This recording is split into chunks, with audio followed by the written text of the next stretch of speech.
প্রীতির শ্বশুরবাড়িতে তার শাশুড়িমা চন্দনা দেবী, শ্বশুরমশাই প্রীতম বাবু, প্রীতির স্বামী বিশু, তার এক ভাই সুজয় এবং বোন শিখা সবাই পুলিশ অফিসার। আর প্রীতির যেহেতু এরকম পুলিশ অফিসার বাড়িতে বিয়ে হয়, তাই প্রীতি মনে মনে খুবই গর্ববোধ করে, কারণ তার পরিবার ভীষণই বড়লোক। আর প্রীতি যেহেতু বাড়ির একমাত্র বৌমা, তাই সকল পুলিশ অফিসার সদস্য প্রীতিকে একেবারে সোনা রূপা হীরা গহনা দিয়ে সাজিয়ে দেয়। আর প্রীতির জীবনে এখন কোনো জিনিসের অভাব নেই, কিন্তু তবুও প্রীতিকে কেমন যেন ভয়ে ভয়ে থাকতে হয়। কারণ কি ব্যাপার বৌমা, তোমাকে প্রত্যেক দিন বলি সকাল 9টার মধ্যে ঘুম থেকে উঠে পড়বে, কারণ 10টার সময় আমাদের সবাইকে ডিউটিতে যেতে হয়। আর তুমি আমাদেরকে ব্রেকফাস্ট রান্না করে না খাওয়ালে আমাদের দিনটা ভালো যায় না, কিন্তু তবুও তুমি আমাদের কথা শুনবে না।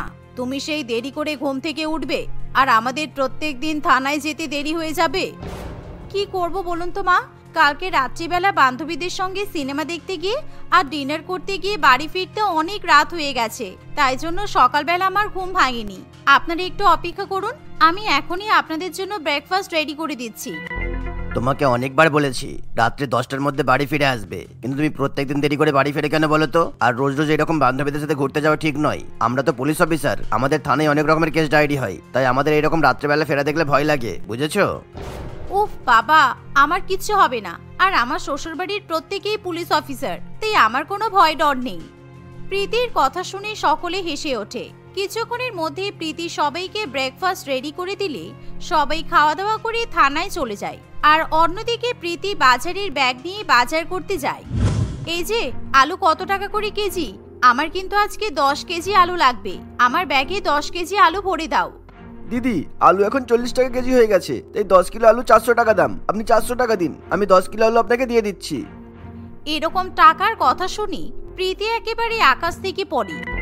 তুমি জানো আমি কে?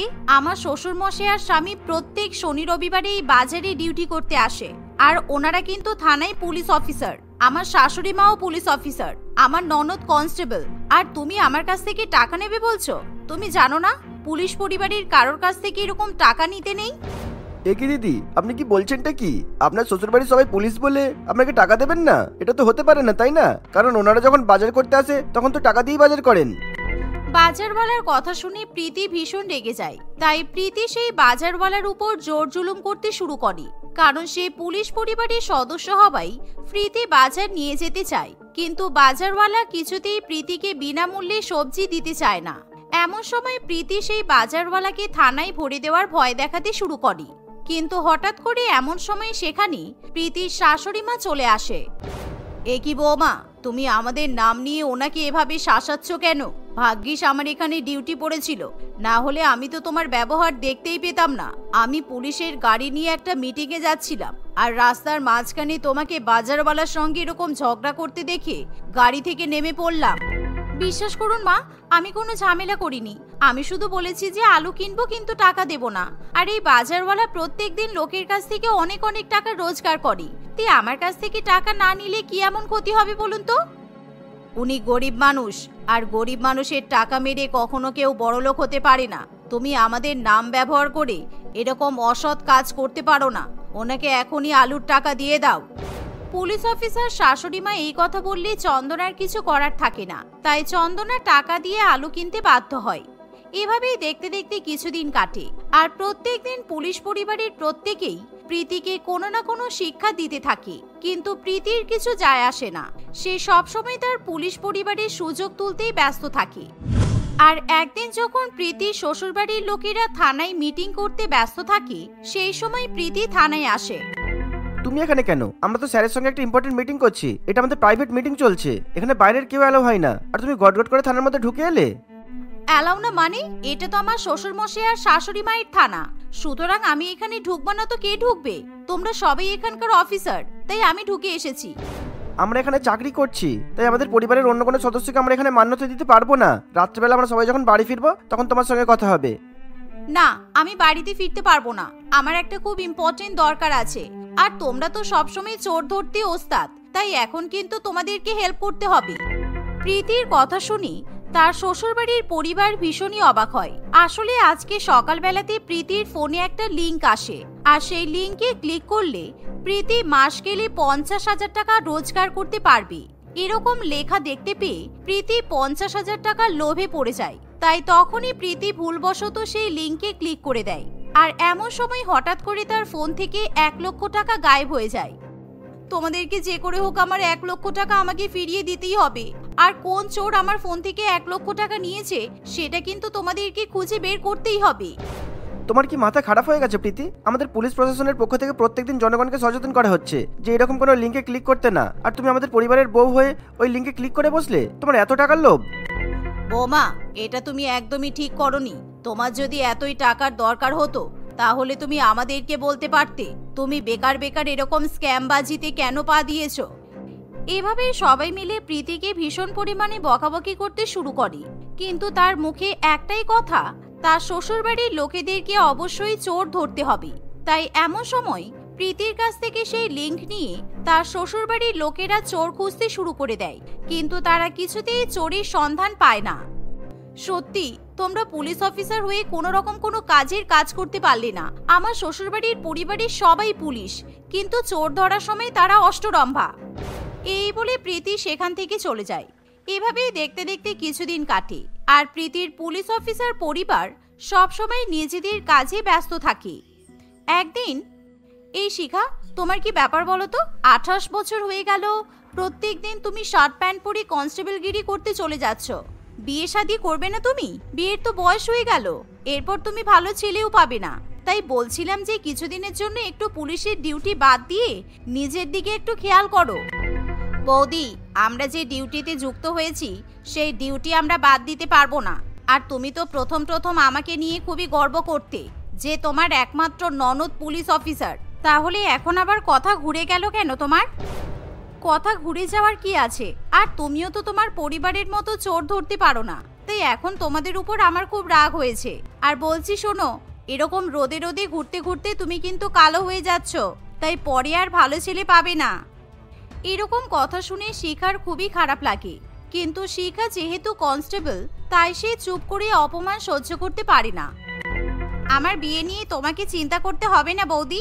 আমার গায়ের রং কালো হয়ে যাক কিংবা ফর্সা হয়ে যাক, তাতে আমার কিছু যায় আসে না। আমার ডিউটি ভালো করে চললেই আমি খুশি। এই বলে শিখা হাতে লাঠি নিয়ে পুলিশ থানায় চলে যায়। আর সে যখন থানায় গিয়ে তার বৌদির কথাগুলো পরিবারকে জানায়, তখন প্রীতির উপর সবাই ভীষণই রেগে যায়। বিশু, আমি তোকে এই জন্যই বলেছিলাম তুই একজন পুলিশ অফিসার মেয়েকে বিয়ে কর, কিন্তু তুই আমাদের কথা শুনিসনি। দেখলি তো আজকে আমাদেরকে কত কথা শুনতে হচ্ছে। এখন তোর বউ আমার মেয়েকে পর্যন্ত কথা শোনায় যে আমার মেয়ের বিয়ে হচ্ছে না কেন। মা, তুমি ওর কথা কিছু মনে করো না। আসলে কি বলতো, ওর জীবনে কোনো কিছু তো অভাব রাখি না, তাই ও ধরাকে সরা জ্ঞান করছে। এভাবেই দেখতে দেখতে আরো কিছুদিন কাটে। কিন্তু তারা অনেক চেষ্টা করলেও সেই চোরের কোনো খবর পায় না। তাই প্রত্যেক দিন প্রীতি তার পরিবারকে অপমান করতে থাকে। আর একদিন যখন এক মহিলা থানায় ডায়েরি লেখাতে আসে, তখন প্রীতি থানাতে উপস্থিত থাকে। মাসিমা, ভুলেও কিন্তু এনাদের কাছে ডায়েরি লেখাবেন না, কারণ এনারা চোর ধরতে পারেন না। সেই কবে আমার ফোন থেকে 1 লক্ষ টাকা গায়েব হয়ে গেছে, কিন্তু আজ পর্যন্ত এদের মধ্যে কেউ একজন দোষীকে ধরতে পারলো না। বৌদি, তুমি কিন্তু বাড়াবাড়ি করছো। আর প্রত্যেকদিন আমাদের কাজের জায়গায় তুমি এরকম মুখ উঠিয়ে চলে আসবে না। তুমি আমাদের ডিউটির উপর প্রশ্ন তুলছো, এটা কিন্তু আমরা মেনে নেব না। এই চুপ করো তো, তোমাদের ডিউটি রাখো তোমাদের কাছে। কাজের সময় কাজ করতে পারো না, আবার বড় বড় কথা। এভাবে প্রীতি নিজের অপমানের সীমা ছাড়াতে শুরু করে। আর দেখতে দেখতে আরো কিছুদিন কাটে। আর একদিন প্রীতির পুলিশ অফিসার পরিবার তাড়াতাড়ি বাড়িতে ফিরে আসে। আর তাদের সবাইকে এরকম একসঙ্গে বাড়িতে ফিরে আসতে দেখে প্রীতি একেবারে অবাক হয়ে যায়। বৌদি, তোমার ফোন থেকে 50,000 টাকা স্ক্যাম হয়ে গেছিল বলে আর আমরা চোর ধরতে পারিনি বলে তুমি আমাদেরকে অনেক কথা শুনিয়েছিলে। কিন্তু আজকে তোমার কাছে একটা খুশির খবর আছে, কারণ আমরা চোর ধরে নিয়েছি। প্রীতি তার দেওরের কথা শুনে খুবই খুশি হয়। কিন্তু তোমার কাছে সেই খবরটা খুশির খবর নাকি দুঃখের খবর, সেটা তুমি শুনলেই বুঝতে পারবে। এবার বলো, তুমি জানতে চাও আসল চোর কে? তোমরা কি বলছো আমি তো কিছুই বুঝতে পারছি না। পরিষ্কার করে বলো তো, আমার ফোন থেকে 1 লক্ষ টাকা কে ঝেড়ে দিয়েছে? আমি তার নাম জানতে চাই। তোমার ফোন থেকে তোমার 1 লক্ষ টাকা স্ক্যাম করেছে তোমার একমাত্র প্রাণের ভাই কমল, যে কিনা ইউনিভার্সিটিতে টেকনোলজিক্যাল ডিপার্টমেন্টের সাইবার ক্রাইম নিয়ে পড়াশোনা করছে। আর তাকে আমরা আজকে হাতে নাতে ধরে পুলিশ থানায় নিয়ে এসেছি আর জেলে ভরেও দিয়েছি। আর সে নিজের ভুল সব সত্যি কথা স্বীকারও করেছে। আসলে আমাদের পরিবারের টাকা দেখে তোমার ভাই লোভে পড়ে গিয়েছিল আর ভেবেছিল ও যদি তোমার ফোনটা থেকে চুরি করে নেয় তাহলে আমরা কেউ ধরতে পারবো না, কেননা ও নিজেকে টেকনোলজিতে অনেক স্মার্ট মনে করে। কিন্তু আমরা তোকে ধরে নিয়েছি। সবাই মিলে এই কথা বললে প্রীতি ভীষণই লজ্জায় পড়ে আর সে কান্নাকাটি করতে শুরু করে দেয়, কারণ প্রীতি তার ভাইকে সত্যিই খুবই ভালোবাসে। তাই তখনই প্রীতি তার পরিবারকে নিয়ে থানায় গিয়ে উপস্থিত হয়। আর এমন সময় প্রীতি দেখে যে তার ভাই জেলের পেছনে দাঁড়িয়ে আছে, আর যা দেখে প্রীতির প্রাণ একেবারে কেঁদে ওঠে। প্লিজ তোমরা আমার ভাইকে ছেড়ে দাও। আমার ভাই আমার ফোন থেকে 1 লক্ষ টাকা নিয়েছে, তাই আমার ভাইয়ের প্রতি আমার আর কোনো অভিযোগ নেই। তোমরা দয়া করে ওকে জেলে ভরে রেখো না, ওর কেরিয়ার নষ্ট হয়ে যাবে। তোমার এই কথাটা আমি রাখতে পারলাম না, সরি, কারণ ও অন্যায় করেছে আর অন্যায়ের শাস্তি ওকে পেতেই হবে। তুমি তো নিজেই বলেছিলে যে আমরা নাকি চোর ধরতে পারছি না, তাই আমরা বাজে পুলিশ অফিসার, তাই এখন আমরা চোরকে উপযুক্ত শাস্তি দিতে চাই।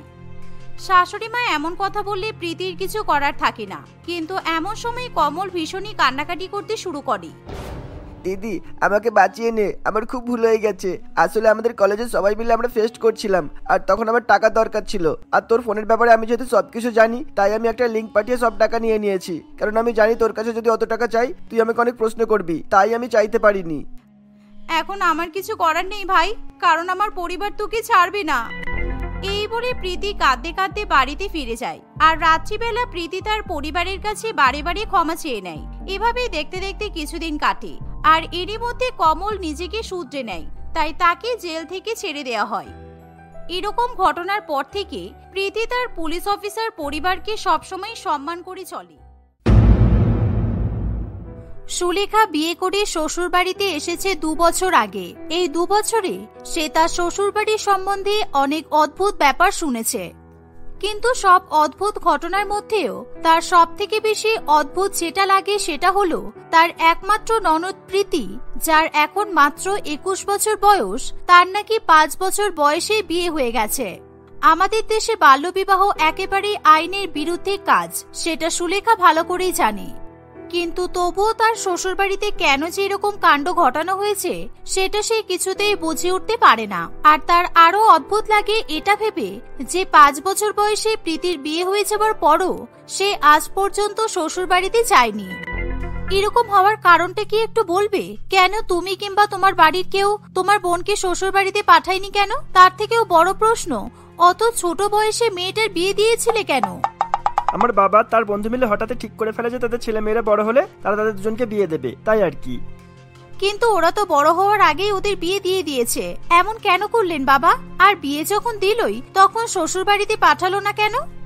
আমাদের দেশে তো বাল্য বিবাহের চল নেই, তাই ওরা বড় হলে ওদের অন্য কাউকে পছন্দ হবে আর ওরা নিজেদের পছন্দের ছেলে মেয়েকে বিয়ে করতে চাইবে, এই সমস্ত আশঙ্কা করে আমাদের বাবারা ওদের ছোট বয়সে বিয়ে দিয়ে দিয়েছে। প্রীতির কথা না হয় তুমি জানো, কিন্তু যে ছেলেটার সঙ্গে ওর বিয়ে হয়েছে সে যে এতদিনে অন্য কারোর সঙ্গে সম্পর্কে জড়ায়নি বা তার যে অন্য কাউকে ভালো লাগেনি, এটার গ্যারান্টি কি করে দেবে তুমি? ভালো লাগলেও তো কিছু করার নেই, ওকে সবই ভুলে যেতে হবে। আর আমাদের বাবাদের কথা অনুযায়ী দুজনেরই 22 বছর হলে ধুমধাম করে ওদের বিয়ে দেওয়া হবে, আর এটার অমান্য কেউই করতে পারবে না।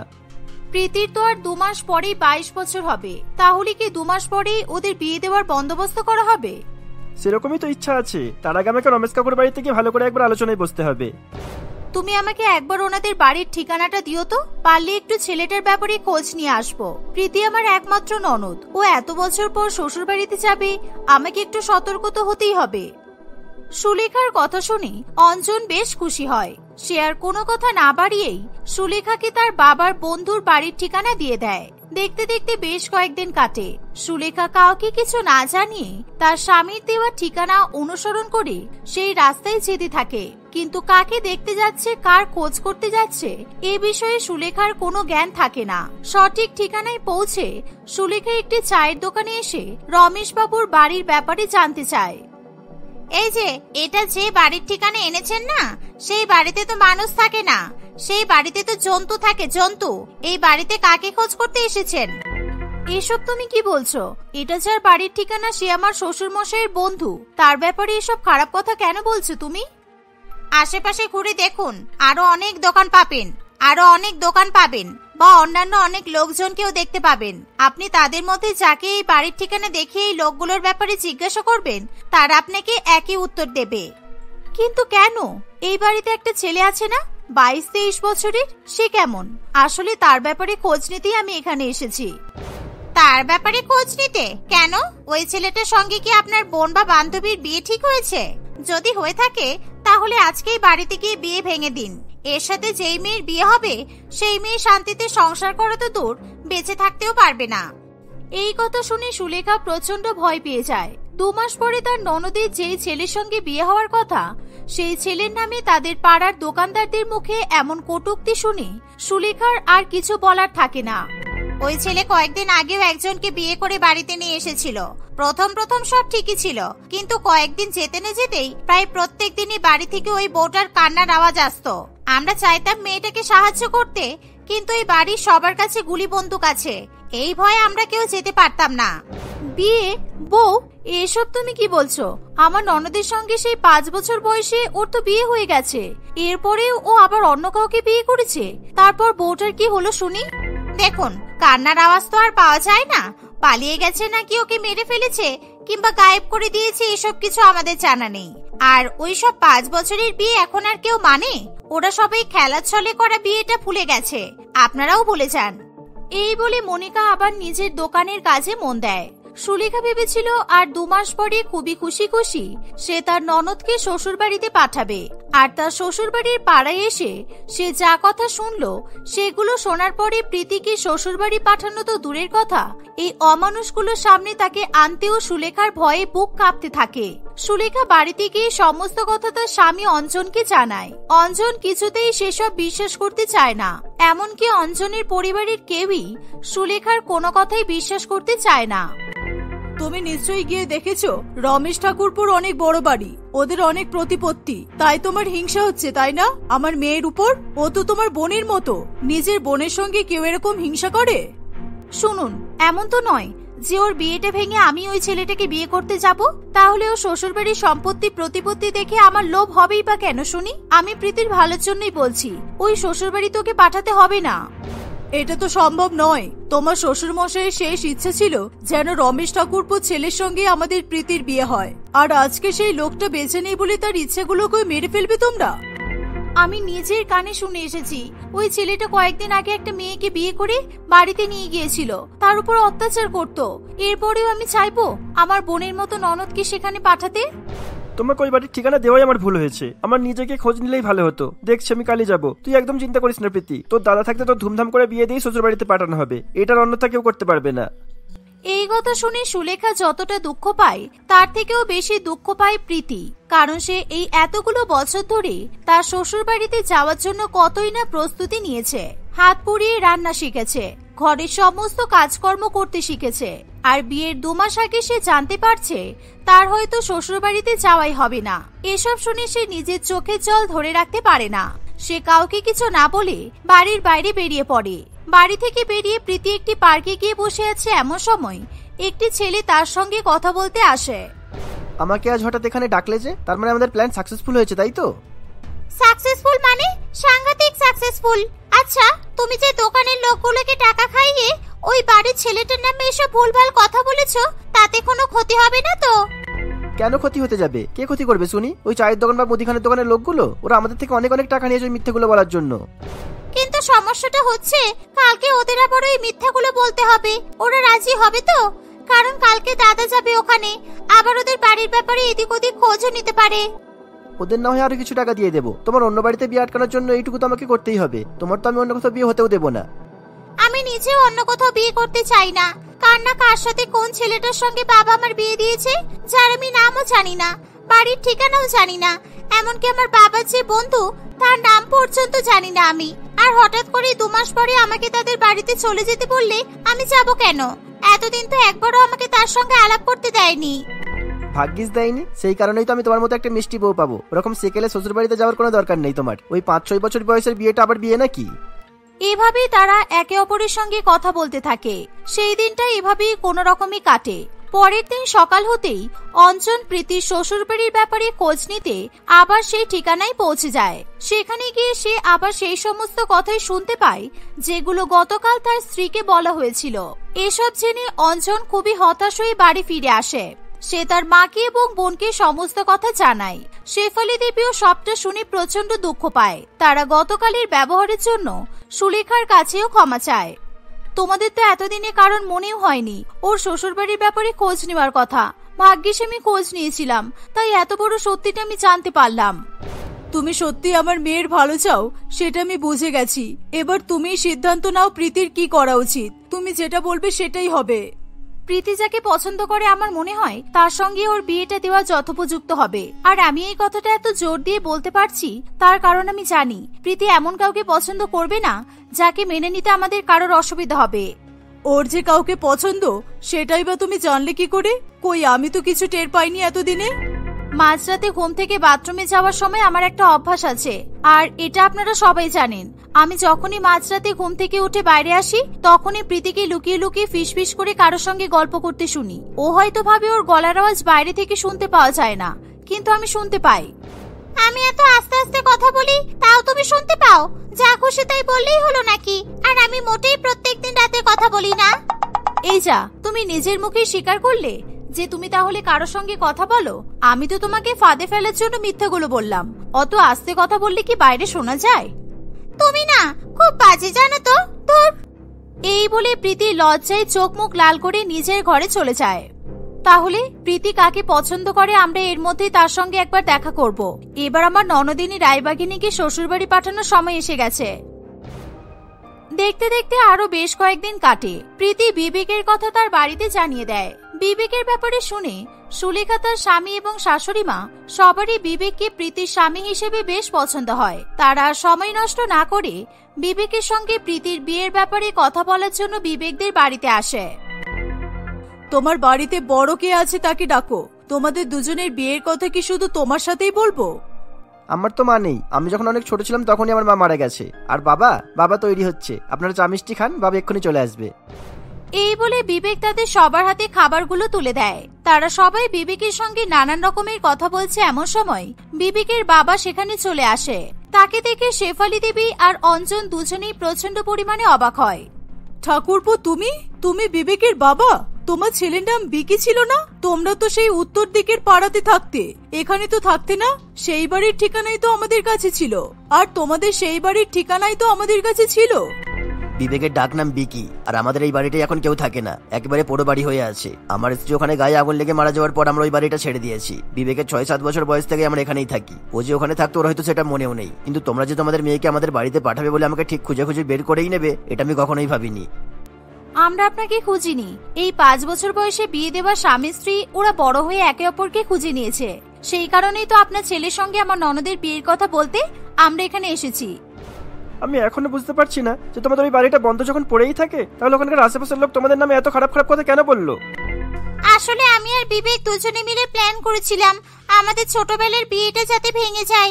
এই জন্যই বিবেক ওই চায়ের দোকান আর আশেপাশের লোকগুলোকে টাকা দিয়ে ওদেরকে মিথ্যা কথা বলতে বাধ্য করেছিল।